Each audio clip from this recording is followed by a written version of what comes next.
Welcome to And It's Live, the podcast which dives deep into football's most iconic seasons, stories, and what ifs. If you love football, history, tactics, and nostalgia, make sure to subscribe, hit the bell, and drop us a like on YouTube so you don't miss an episode.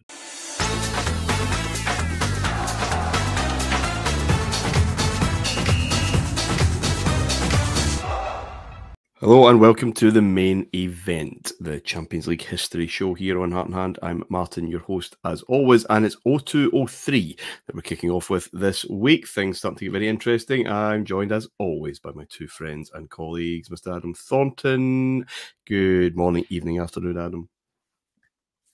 Good morning, Martin. Yeah, looking forward to this one. Not the greatest final in the world. I think we're, spoiler alert for those of you who haven't... I think that might be a point of debate, mate, with one of the panel. Yes. You're making an assumption there that I don't think will be universally shared. But before you switch off, Adam's tantalising teaser, there is barrel loads of absolute big dog football to come in this Champions League, and certainly next week's show when we talk about the quarterfinals, I'm not sure we've seen a quarterfinal lineup like this before, and I'm interested to see if we come across it again. David's here. How are we, David? Yeah, I'm good, mate. That's the whole reason why you wanted to do this show, isn't it? This final. Well, you're gonna make a revisionist historian style case for this much unloved match, this game of football that is the red-headed stepchild of the Champions League. It's 2 weeks to wait. I don't know if I can. We usually have a kind of look at notable absences, surprise qualifier exits. Just our separated brethren across the city, really. Knocked out by FC Basel. Adam, how we laughed at their early exit from the Champions League, and that would be them done in Europe for that season. Didn't quite turn out that way, of course, by the end of the UEFA Cup. But as we're talking about Basel, because that let's be honest, it was a shock. Celtic were absolutely expected to win that. Let's start with Group B, because Basel or Basel, depending on where you live in Switzerland, indeed in the city itself, managed to get through, squeak past Liverpool in, I think, the final game in Switzerland, the 3-3 draw. Valencia, who I'll ask you about in a minute, win the group. But this was a bit of a turn-up. What was going on in Switzerland? Yeah, well, Christian Gross is obviously doing his renaissance after Spurs.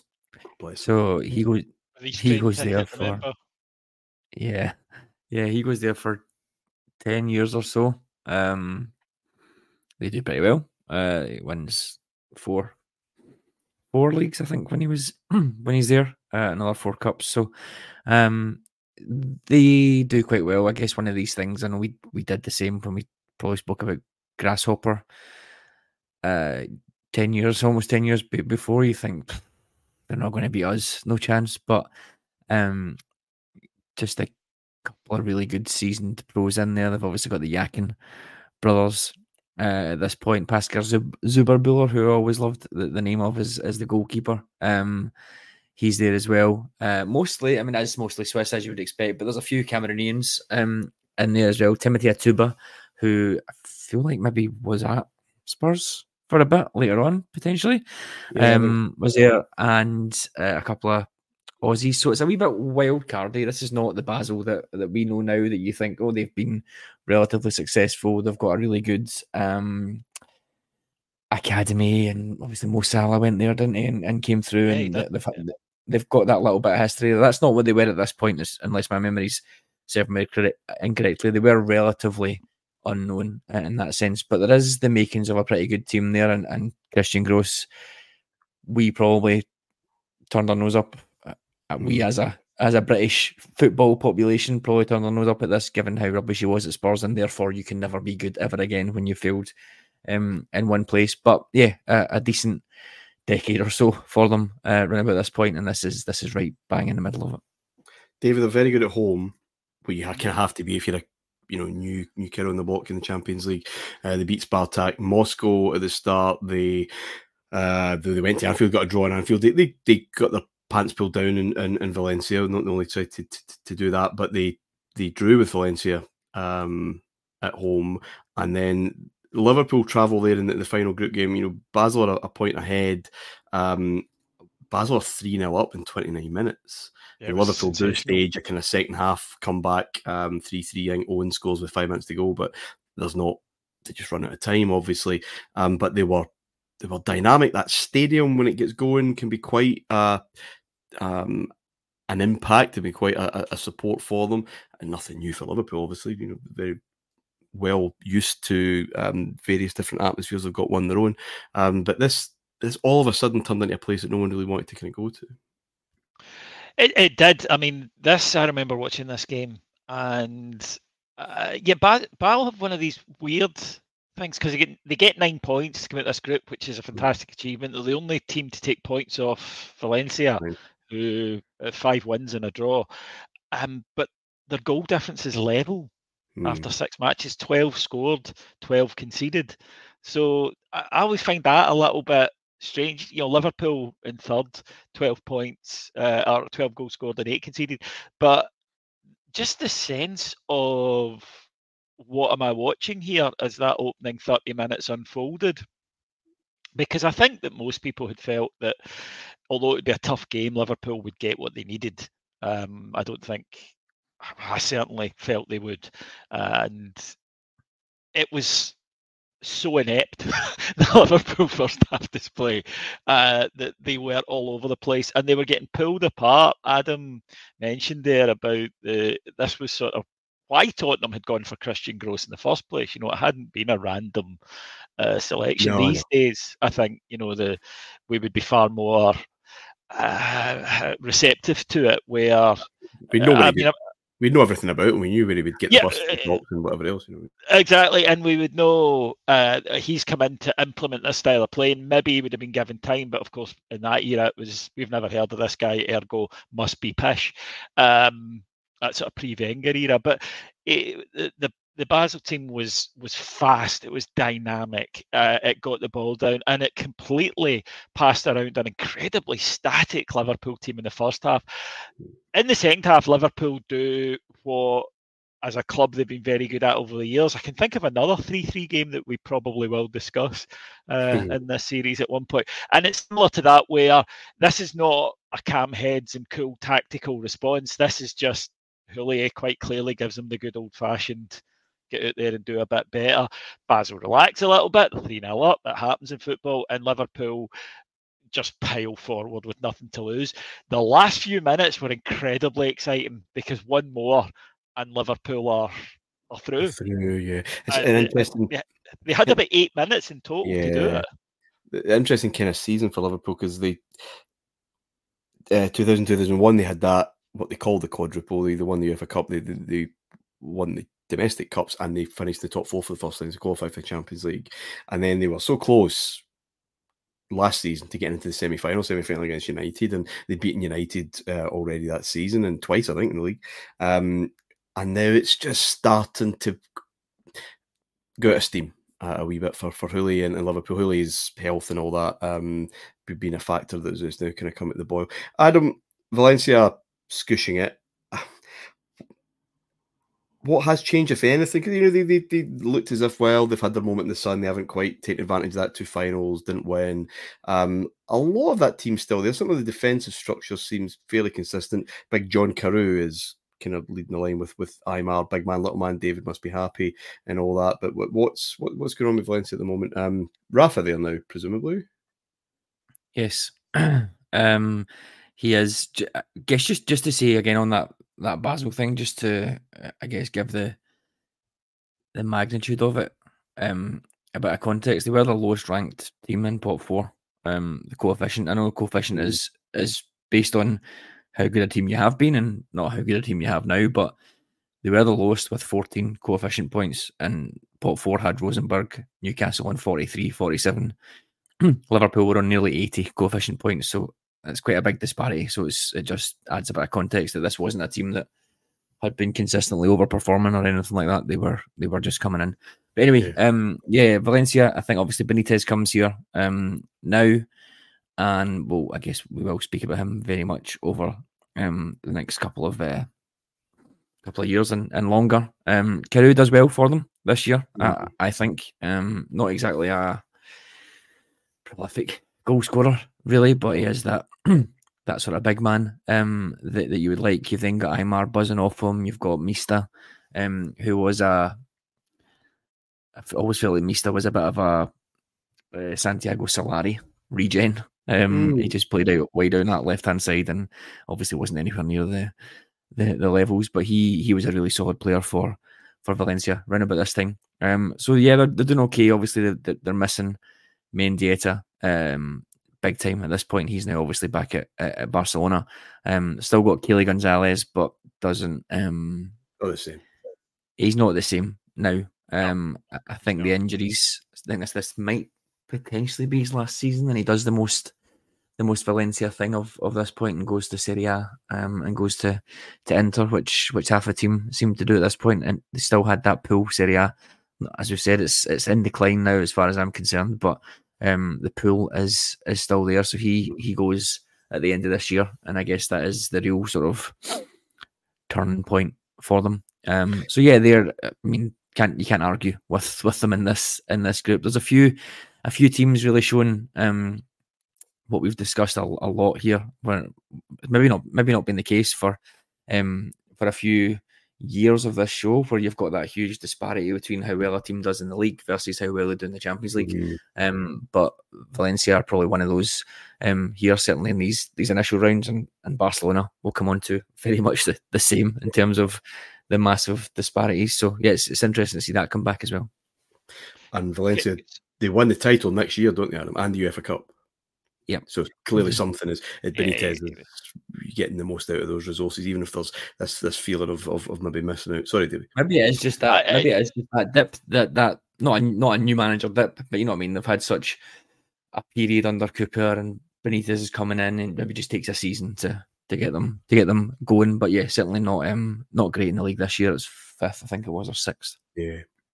I just wanted to go back to the Liverpool team, because I think this is really interesting. The Liverpool team that takes the field that night, Dudek in goals, but that's not what I'm interested in. It's Carragher, Traore, Hupia and Risa. Then they've got Smeacher, Gerrard, Hamann, Murphy, then Heskey and Owen. There is no width at all in that side. Yeah. It's got three centre halves. It's got John Arisa, who was more of a sort of left-sided midfielder, I thought, but playing at full-back. And it's got Danny Murphy and Zhao on the wings. That's not a team, I think, that is quite built for this. It's not a team that can take a game to someone. It can be stuffy. And when you look at their results, 2 wins, 2 draws, 2 defeats, that is sort of what I expect with that tactical setup, Adam, because where's the invention to go and dominate a game? And I get solidity by a mid-ranking side. I'm struggling a little bit to see why that Liverpool team would want to play that way. Do you know the thing that always gets me about stuff like that as well is I don't mind, right, if teams do that and they go really, really narrow, but it's all quite samey in terms of some of the roles and some of the players in there. Like, there's not a huge amount of definition. You look at some of those players, Smeacher, Hamann, Gerrard, I mean, they are all sort of different types of midfielder, but there's no sort of clear distinction of roles when they play in these games. They're in the same area, really, aren't they? Yeah, I am undisputed. Even Heskey and Owen as well. Like, I know it sounds weird when you compare like their physical attributes, but they were quite similar, I think, in that sense, that it's the balls over the top, or it's the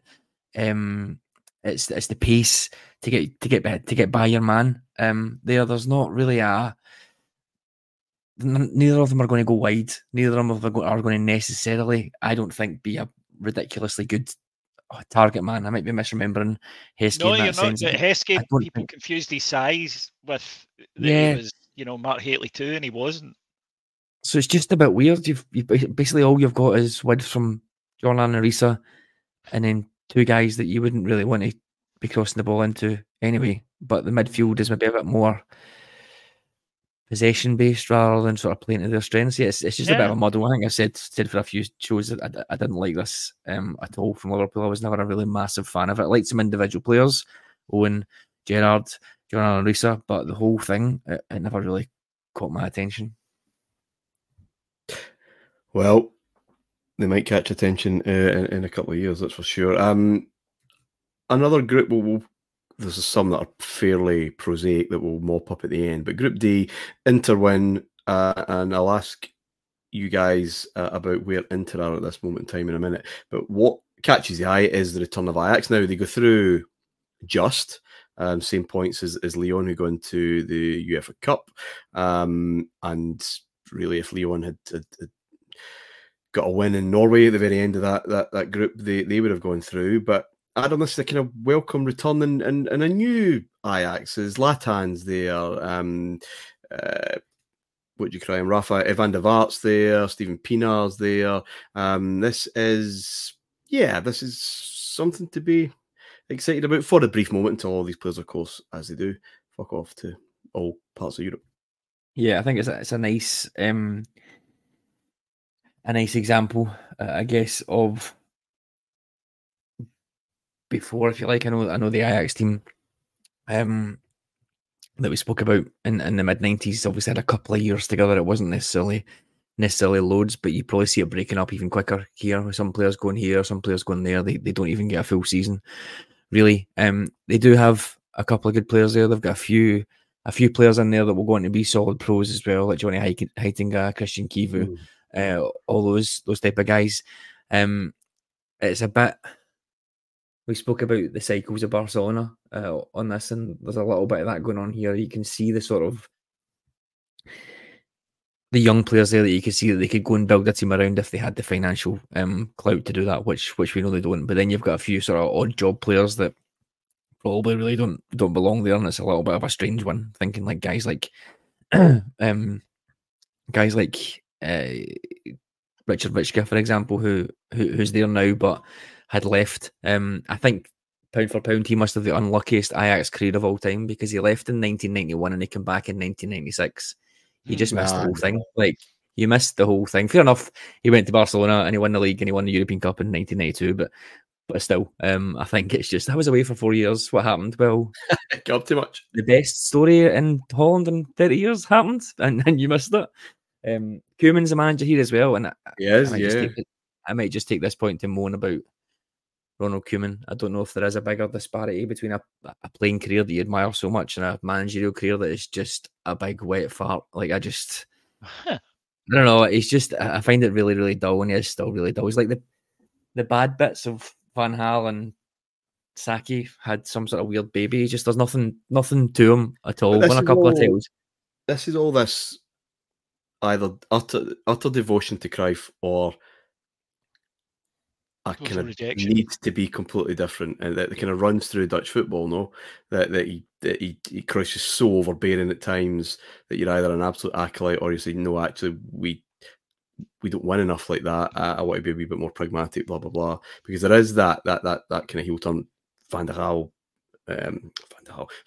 is probably the most violent of that, but Koeman's kind of there, which is weird because Cruyff used them and they had great success together at Barcelona. But I know what you mean.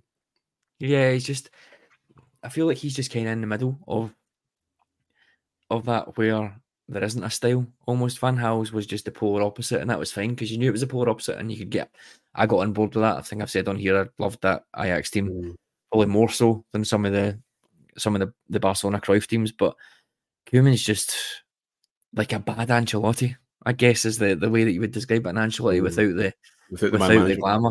It's just, you can't really get the players on side, and his style is all about the players. Well, he's an uber pragmatist, and he's never like, I can't tell you all the managers that you boys have mentioned there in that conversation. I can tell you their style. I can't tell you, despite having watched them at Southampton and at Everton and with the Dutch national team. I don't have a definitive style of play because he doesn't have one. And I don't know if Martin... I always found Gerrard interesting because he spoke a lot about control, which was the exact opposite he was as a player, as a manager. And Koeman a little bit reminds me of that rather than having a fixed principle, he seems very keen when going into a job, as Adam said, to be player-based rather than... But that led to a complete lack of identity at Everton when you had 3 or 4, that was in the middle of their mad spend, and you had, 3 or 4 completely different players vying for each position. So the side was like a jigsaw every week as they sort of worked to find something that might work. Was Advocat a little like that, Adam, do you think? Yeah, I think he... It's tricky with that one because I guess we look at Advocat and what he did with us, and potentially maybe what he did at PSV as well just before us, but I'm not sure he's ever replicated something like that again. What he had with us wasn't exactly a tactical masterclass. There wasn't a definitive style. It was just providing simple technical players. Fairly simple. This base structure, I've got better individuals than you. I'm not going to get blown apart unless it's Champions League. And it's just sensible policies, I guess. Koeman had a bit of that as well, but I don't think he had the attacking aspect of it, particularly. It may be some of the types of clubs that he's at later on. For example, you're maybe not going to be going up against those guys, whereas we were always the best team in our league at that point. So there's maybe just a little bit of a point of difference there. But yeah, I think I would put them. I'd put them both in that sort of middle ground, if you like. Yeah, Davey, Inter, as I said, cruise this group. We're going to go deep. We're going to go to the semi-finals. Just looking at the cast of names, there's obviously some familiar defensive ones. Is this powered by Crespo and Vieri? Yes, it very much is. They spent a shit ton of money this summer. Now, they made a shit ton of money because you remember this was the year that Ronaldo went after the World Cup to Real Madrid. Seedorf went as well to Milan, that weird thing in Italy where every big player has to play for all of the clubs at least once, yes. But they spent well. They brought in Crespo. He was a big signing, 40 million. They brought in Cannavaro from Parma, which, of course, was always going to be a good bit of business. Coco came from Milan. Almeida came from Parma. That side is, of course, breaking up at this point. And later in the year, actually, as backup, they bring in Batistuta, whose tail lights are fading a bit, but he comes in on loan for the push, Martin, for the Champions League that you just mentioned. But they are very impressive this season domestically. They do get pipped in the race for the title by Juventus, who steamed through in the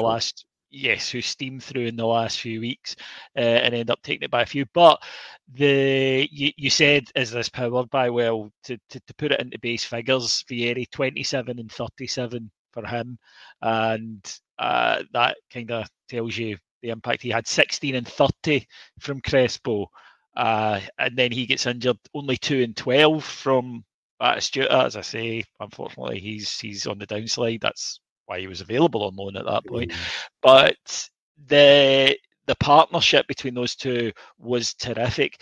Vieri was a very strange sort of fish because you looked at him and he had all the physical attributes to be almost an Alan Shearer type, big, bustling, powerful.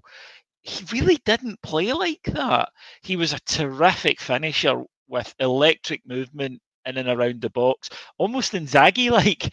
Not quite that electric pace, although he could shift. But where he was very good is he was very strong. He was very good at holding off defenders and creating a little bit of room for himself.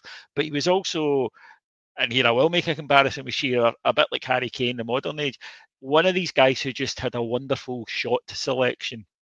He found a way to get the ball, the ideal way to get the ball into the back of the net. And he is absolutely flying this season. He really is. There are still, Zanetti's there because obviously Zanetti's there and he has a really strong season as well. But this is a good team, especially when you think about it, the loss of Ronaldo, who had been Mr. Project. This is, he was a franchise player basically for the last 4 seasons. And the club sort of lived or died with his injuries and the circus that went around him. He goes to the World Cup, wins it, and then he leaves. In a way, I actually think it frees them a little bit. I really do. And bringing in Crespo, who doesn't lack for confidence as his replacement, I thought was a genius move. But they also had, as you would expect with any team that has Cannavaro at the heart of it, they had a very solid backline. Yeah. Don't love Inter at all, but I did love Vieri and Crespo, and they were kind of fearsome at that time. Adam, sorry. Yeah, I was going to say, call me a cynic, but I was having a wee look through the the transfers before I came on, and you see there's quite a lot of Parma Inter transfers in the summer. Cannavaro comes in for 23 million euros. Adriano goes to Parma for a 15 million co-ownership. There's that weird swap deal David mentioned, Matias Almeida, but he was 22 million, but then Bratislav Gresko goes to Parma in the same swap deal, also for 22 million, plays like twice and goes out on loan to Blackburn Rovers. And then, no surprises, 18 months later, Parma are insolvent because Parmalat have collapsed. And I'm like, no wonder, looking at some of these transfers, I'm like, what are you?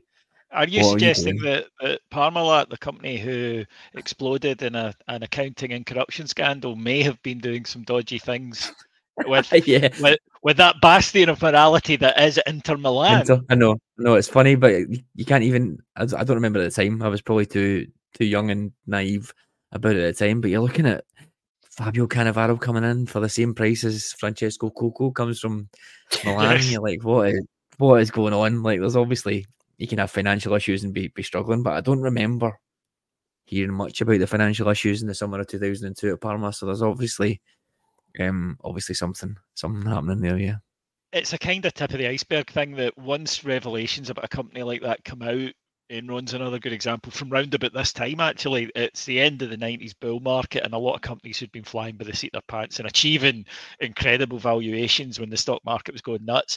Then people started, when it slowed down, people were sort of like, okay, how much actual money do you have in your bank? And they're like, well, very little. We've counted a lot, but we don't actually have it. And once the revelations start, they come out quickly, which is exactly as Adam says what happened to Parma. They sort of exploded in the summer, but it clearly it had been going on for years before it. It was just it became public then. But yeah, I let's be honest. The Marathi has always been willing to do things. There was a recent deal, Adam and I. You covered this on Pirlo when we were doing that show. That one of the earliest PSR things I can remember was Inter selling a young defender to, was it Anderlecht? Was Anderlecht or Bruges? Oh yeah, I was talking about him the other day actually. Yeah, weird. For 18 million.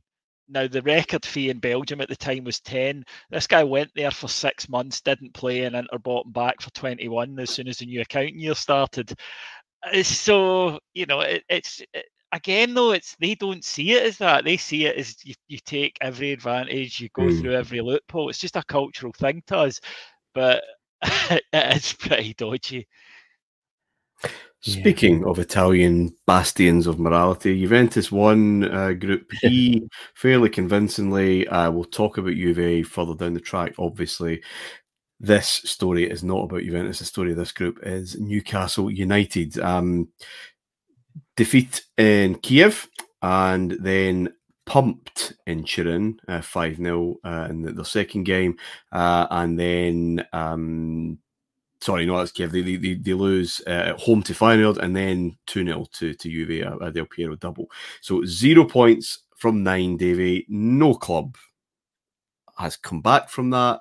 They don't have a pulse. They're gone.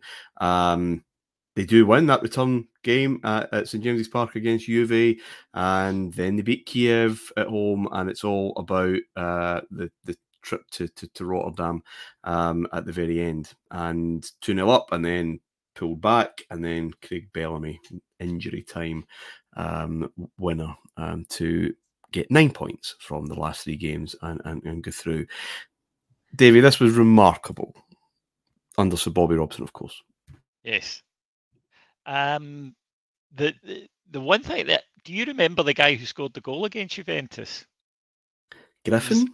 Andy Griffin, yes. Andy Griffin, yeah. Now, not a name that really rung a lot of bells with me, but as soon as I read that, I was like, of course he scored that goal, that famous goal. Also, Hugo Viana and Rotterdam. I mean, they've got a few players kicking about doing things in this run. They paid a lot for Viana. I think he was about 10.5 million. which at the time was quite a lot. He was sort of a highly rated talent.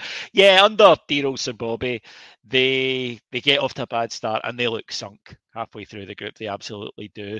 The win against Juventus in the second game is big. It really is big. And one of those St James's Park nights that we know their fans are capable of. We've seen recently in Europe.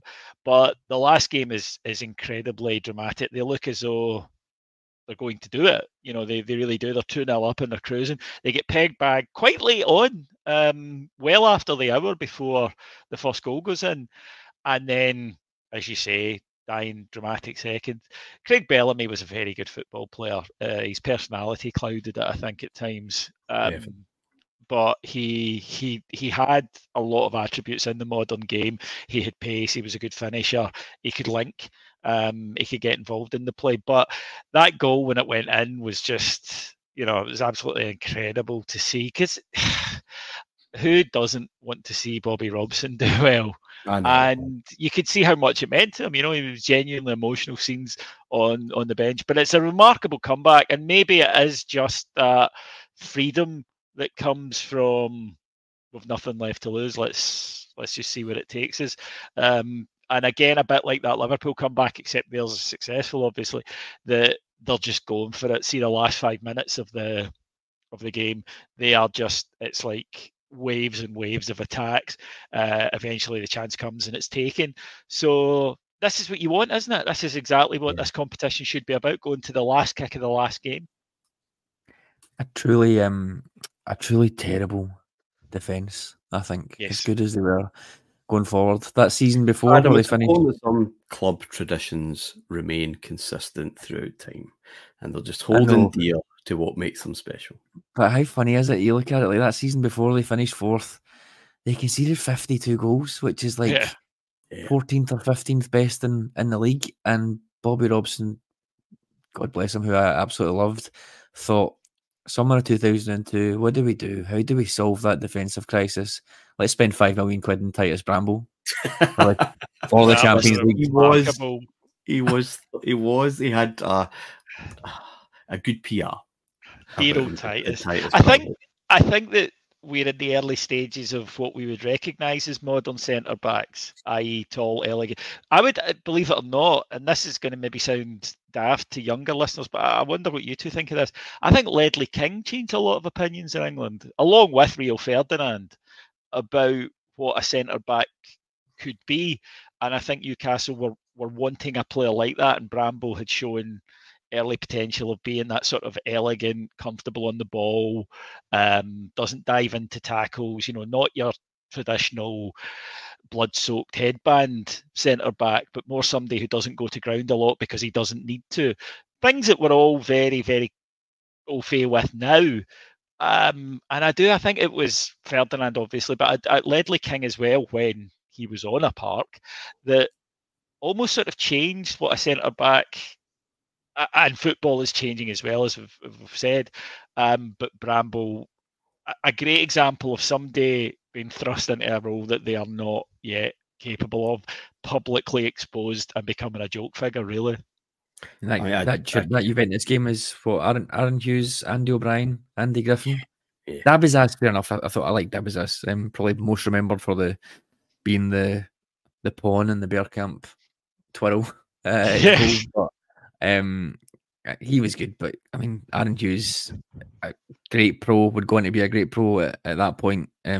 Still pretty young, I would say. Certainly not the experience that you would have thought maybe 10 years later. And then Andy O'Brien and Andy Griffin probably weren't even top end. Sounds like a black, doesn't it? Yeah, I didn't expect when we started this, you conceived the idea for the show, Adam, to be talking about Andy Griffin, but here we are. Titus Bramble, he came from Ipswich, didn't he?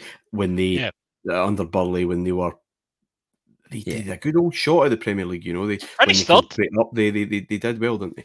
You're right about that changing dynamic of English centre backs, Davy. And I loved Ledley King. There was one English centre-back that everyone wanted to talk about after the World Cup 2002, and that was, of course, Rio Ferdinand.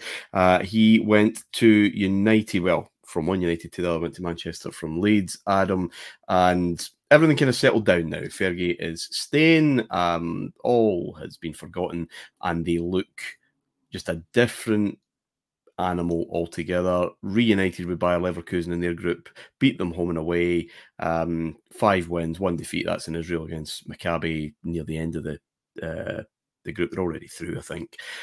This not huge change to the team because it's really just Ferdinand that came in. I think you got Ricardo as well. Not quite convinced. Barthez, in his post-Schmeichel confusion, really doesn't really settle that until Van der Sar comes back. But there's just a different mood. He's even getting Veron in that midfield and ticking over. But Ruud van Nistelrooy, especially Adam, looks like a man on a mission. And there is a story at the final day of 01-02, final Premier League game. Van Nistelrooy is in the hunt for the Golden Boot at that stage. There's still a few, I think Henry as well, maybe 1 or 2 others. And there's a lot of talk in the press. And Ferguson drops him, doesn't play in the final game. I think it was a final game against someone who he had a chance of maybe filling his boots. And he made it clear that individual awards mean nothing. We don't win the title. This is irrelevant. And Van Nistelrooy was fizzing, but he converted that into what he should do, Adam, and he was absolutely superb. United won the title in the end. But this is they've bounced back. I think it's probably fair to say. Yeah, I think the year before they missed Jaap Stam, obviously.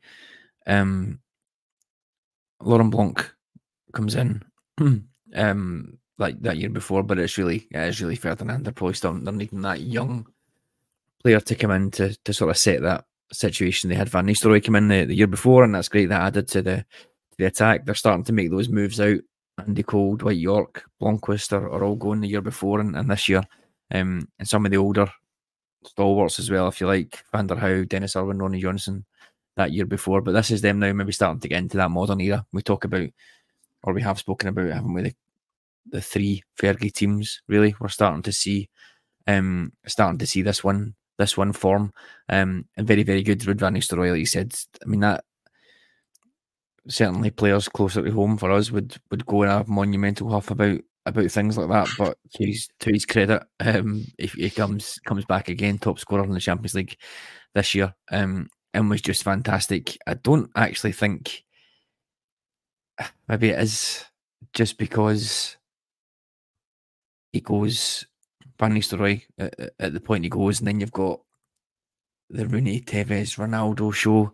I'm not going to sit here and say Van Nistelrooy is underrated in the same way that I was talking about Raul the week before, last week, but there's just a little bit there about, oh yeah, remember Van Nistelrooy at Man United, where he was just incredible for those, whatever it was, 4 or 5 years that he was there. Really fantastic, but it's just one of those things. It's like, yeah, great goal scorer, scored loads of goals, but remember a few years later when we won this and won that? Yeah.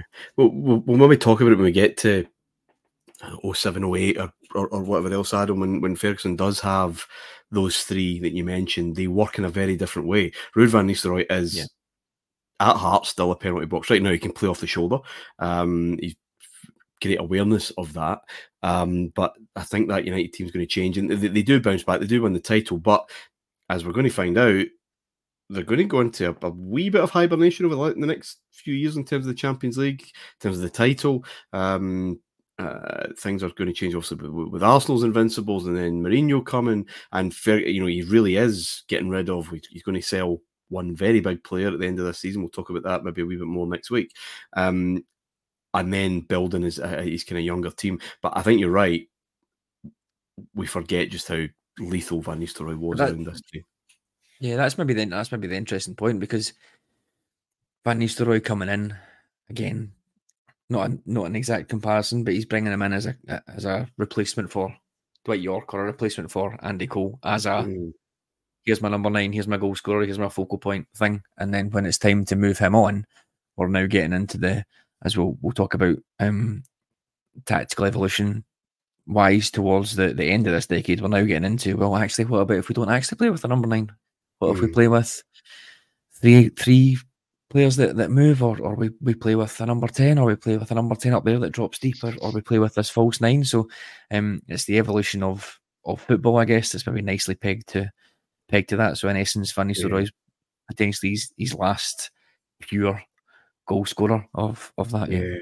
Again, when we get to it, we'll maybe have that look back. But I do remember at the end of this decade, the number 9 was dead, and you've got 2 this particular season. Van Nistelrooy is one. Davey, Pippo Inzaghi's another. Filling his boots at Milan. They're back. Again, we'll talk about them in a wee bit more depth as the tournament goes on. But they won the group. They're tied on points with Deportivo. This is Group G for those counting at home. What I do want to talk about here is the team at the bottom of Group G with 2 solitary points. Yes. Bayern Munich. Yes. Why? Because it was a fairly substandard Bayern team at this point. In German football, post the 5-1 shellacking, was finding itself in a bit of a kind of postmodern crisis. And knowing you two gentlemen, I'm sure you both read Rafa Honigstein's Das Reboot. Yes, wonderful title. And he speaks about that they were producing players, as he puts it, they were producing players like it was 1989 in 2003, 2004, and they had to go back and rethink it. And interestingly, there's a big debate in Germany now about do they need to rethink that, because they're producing loads of number 10s and no defenders. So things move and change and evolve. But yeah, they were a very, very average team, and I think there was people smell blood, as when a giant is rocking, people can tend to do. That's still a shocking performance, and the pressure at Bayern, though, Martin, the expectation level on them is absolutely huge from themselves. And when things start to go wrong at Bayern, they go wrong pretty spectacularly, because everybody starts knifing everybody in full view of the public. It's not done quietly. But I'm glad you also mentioned there Pippo Inzaghi, who I was just trying to count all his goals through this group stage.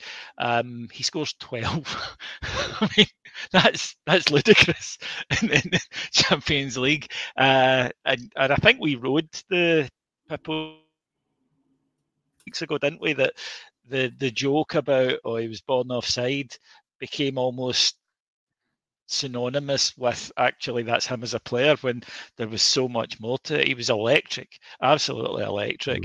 And he was a really incredible finisher, just absolutely deadly. You put him into a position, the chances were he was going to get. One of the things I liked about Inzaghi was he didn't miss the target often. No. It felt like to me he was somebody that you will have to make a save from me if you're going to keep this out. I'm not going to make it easy for you. And he goes off like a rocket. I think he gets 8 in the first 3, which is just at this level, that's incredible. But I had expected Bayern. I think everyone else had. I think Bayern had expected them to come through. But it is a tough group. Deportivo La Coruña. Yeah, it's the toughest. Yeah. But you still don't ever expect Bayern Munich to complete a group stage without a victory. You just don't. The 2 points obviously were 2 draws, but the other 4 defeats, well, they were by the odd goal, a 3-2 at home to Depor in the first game, and then 3-2-1s, I think. So it's, margins and all that, but when you're falling short all the time. Let's just wrap this up then, Adam. One club not falling short in the group stage were Barcelona at the very end, 18 points. Not the most difficult group. Lokomotiv Moscow, Club Brugge, Galatasaray. And Galatasaray, I think that's gone past that little happy peak that they had. But Barca's still looking very sexy. Mendieta's there. You get Saviola and Riquelme's there. Giovanni. What's going on? Because they're looking very nice. In Europe, certainly. They are. They're not having the best of times domestically at all. Van Gaal gets sacked in January when I think they're just a few points off the relegation zone. So it's safe to say there's a lot going on. Rivaldo and Van Gaal didn't get on. I think Rivaldo was way too much of an individual for what Van Gaal's all about. So they weren't getting on there. And obviously, as we've said so many times over the past few years on this show, Rivaldo was pretty much the main man there at times, the only man. Riquelme, I think we touched on last week or the week before, was the big signing. He comes in halfway through the group stages. But again, it's one of these things you look at and you think, why have you done that? Van Gaal is a systems guy, and you bring in someone who is very much not a systems player. He's a classic South American number 10 in a team that just wouldn't, or a manager that just wouldn't expect that. And he calls him a political signing and says that he's basically the management or the board's attempt to replace the kind of maverick of Rivaldo with someone else, rather than, as Van Gaal would prefer, the collective over the individual. So he did what you would expect, and he just didn't change anything and played him out of position. He had him out on the wing, basically to kind of almost break him and say, like, you've got great attributes, but you need to be this player. And that's probably a modern thing. There's plenty of players that'll work for now. We've spoken about, I guess, Thierry Henry a little bit before this, and how that worked from the Juventus to Arsenal switch, but completely different circumstances, I guess, when you're coming from South America and you're that type of player. It's easier, I think, for Henry to adapt to playing out in the wing than it is for maybe a Riquelme. So he didn't take it very well. He's not that type of player. Not one of those guys. He wasn't quick enough to play in the wing. Yeah. Just, I mean, fabulous at everything, but just didn't have the pace for that role. Yeah. Also the attitude as well. I mean, for all we talk about these players, they know they're the man. They know where they want to play. They want to play as the number 10. It just didn't really work. And obviously it didn't help that, like I said, Barca were just terrible in the league at this point. But as you said, just that weird paradox, I guess, that they smashed through both group stages. I always think that it becomes an escape. There's less pressure. Fans midweek, just going. Not unduly as bothered by it as they are, because when the league we saw it at Rangers the first couple of years of Gerrard, and I think Ryan Kent admitted it, at one point, that they found it easier to play, and it becomes a little bit. It's like, how often do you see a team who's on a relegation fight, but they do really well in a cup competition, and they get through to, was it Middlesbrough reached the 2 cup finals the year they went down? Yeah, 97. Yeah, and it's because it's an escape. It's I really do think it's a psychological thing. It's an escape. It's something different. They were blessed in this, by the way, with an absolutely super group. If you could have drawn one, you would have. A couple more to wrap up. Real Madrid, the reigning European champions. I mean, they go through top of the group with Roma, but only 9 points, 3 draws, a defeat, 2 wins. Maybe not quite firing. And Roma, they do enough over what Ike, Athens, and Genk. So I guess, Adam, not the toughest group you'd expect those two to come through. Cassano showing signs that he might be ready to take the mantle from Mr. Roma. Yeah, I think at that point it seemed really realistic. I guess I'm not going to claim that Cassano was anywhere near as talented as Totti was, but I think the one big thing that's missing is that, probably spoke about with Riquelme there, is that attitude and desire, I guess, to be that man. It's one thing to be the most talented, it's one thing to play in the same position as someone, but football is about that side of it as well. Pure talent will get you in the door, and it'll get you to Roma, it'll get you to wherever you want to be. But to be a Totti, it's not just anybody that's talented that can do things like that. And I think we do start to see that. He never really replicates it. Plus, he was insane off the park. He was a and genuine young, and it's young, too and soon. a genuine proper old school headbanger. If he'd been Brazilian, he would have been at the carnival with a drunken monkey. He was that type of guy. What I love about this is, our old friends, the Greeks, that we've been beware of bearing going to win something big in 2004 without anybody noticing quite why. Gentlemen, may I present the most perfect demonstration of Greek football at this time? AEK Athens are third in this group. No disgrace. Real Madrid and Roma go through. They have 6 points, which they achieve with 6 draws, scoring 7 goals and conceding 7 goals. Perfect, isn't it? There's just a beautiful symmetry to that. Wonderful. Yeah, Cassano, a complexion that makes Stephen Hendry look like a L'Oreal model. Final group is actually the final group we'll look at is Group A. The first one, Arsenal and Borussia Dortmund going through, 10 points apiece. Auxerre and PSV running up behind. Davey, Arsenal won the league in style. 2002, they bring in Gilberto Silva. They start very strongly in the league. They beat Borussia Dortmund quite comfortably at Highbury 2-0. They go to Eindhoven and win 4-0. They go to Auxerre and win 1-0. Everything is ticking along. Maybe this is going to be it. They go to Goodison in the middle of October, and a kid called Wayne Rooney rockets one into the top corner from about 400 yards to win. They're unbeaten because there's like a huge unbeaten run at the end of the season before that goes into this season, and their season they win. I think the FA Cup at the end of this, right enough, but their league season and the Champions League is just going to peter out. And incredible how that momentum, that I'll use the word invincible because they looked invincible. They're incredible. Actually picked that up later on, but it just takes that one moment, doesn't it? And sometimes what looks like strength is actually paper thin at times.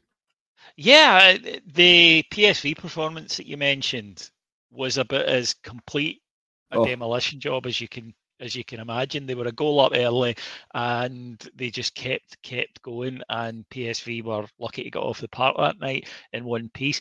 And as you say, the 9 points, everything done and dusted, and then they just take their eye off the ball. They lose at home to Auxerre, which Auxerre are there's some good players here, but Arsenal should be beating them. Let's be clear about that. They then lose in Dortmund to a Thomas Rosicky inspired Borussia Dortmund. So clearly he made an impression. After taking the lead, I think. Yeah. And Rosicky gets a double to win them the game, but clearly left a big impression. Not only on Wenger, because Rosicky becomes the sort of model of what Arsenal have by the end of the year, where the end of the decade, where he's one of them, but they've also got Arshavin, they've got Samir Nasri. They seem to have dozens of those type of players. Wenger just absolutely fell in love with this idea of the smaller technical player. Rosicky at this point, by the way, was brilliant. This is before his injuries, and he deserves a lot of credit, I think, Thomas Rosicky, for adapting to the fact that when he had his knee injuries, he came back and he didn't have the mobility that he had, so he changed his style of play. But at this point, he could cover a lot more ground, so he could play deeper. And he still had the skill level, but he had an energy and a drive that he maybe couldn't replicate later on in his career. But it's so interesting, as you say, these moments that we look at. And look, the Rooney goal was sensational. He was 16. He looked like Biffa Bacon.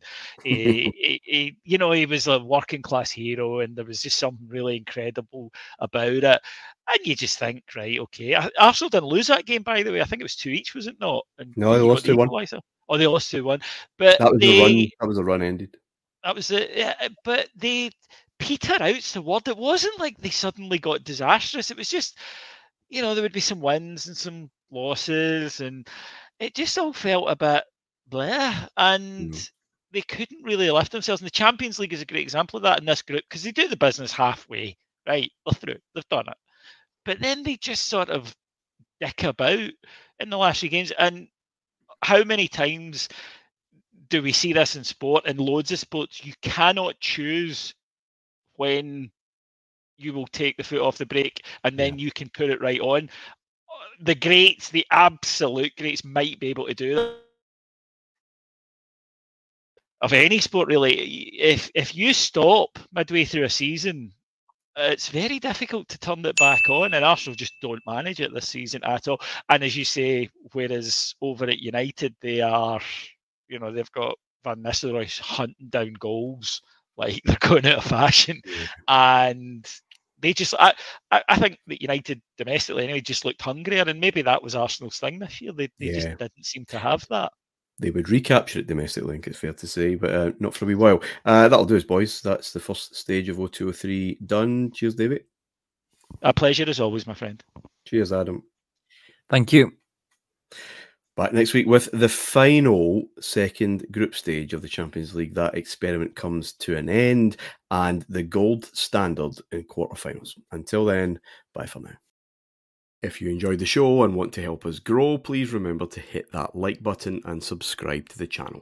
On YouTube, search for And It's Live Podcast. We've got new deep dives, drafts and breakdowns dropping every other day.